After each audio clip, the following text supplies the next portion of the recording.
दिले भान, धैर्याने आणि शौर्याने तू देशाच्या अस्तिमेचे दिले भान, धरतीचा देव तू देशासाठी दिले बलिदान, धरतीचा देव तू देशासाठी दिले बलिदान।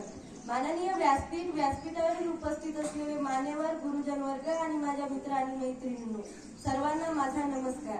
आज 15 नोव्हेंबर म्हणजे आदिवासी समाज क्रांतीचे जनक बिरसा मुंडा यांची जयंती। त्यांचा जन्म 15 नोव्हेंबर 1875 रोजी झारखंडमधील उलीहातू या गावी झाला।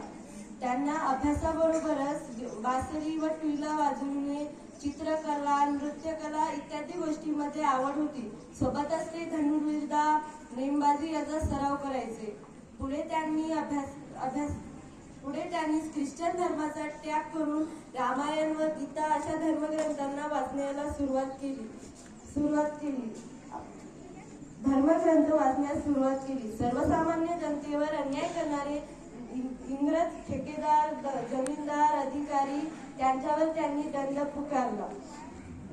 या आंदोलनाला त्यांनी उलगुलन असे नाव दिले। अशा महान क्रांतिकारकांच्या स्मृतिप्रीत्यर्थ रांची येथे कारागृहात व आंतरराष्ट्रीय विमानतळात बिरसा मुंडा हे नाव देण्यात आले।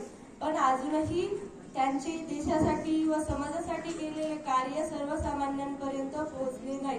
आजचा सुशिक्षित आदिवासी तरुण अभिमानाने व आत्मविश्वासाने म्हणतो, बिरसा तुमचा इतिहास तोंडी आम्ही सांगत आहोत, बिरसा तुमचा इतिहास तोंडी आम्ही सांगत आहोत। इतिहासाच्या कोऱ्या पानावर इतिहास लिहिण्यासाठी सज्ज आहोत, इतिहासाच्या कोऱ्या पानावर इतिहास लिहिण्यासाठी सज्ज आहोत। धन्यवाद।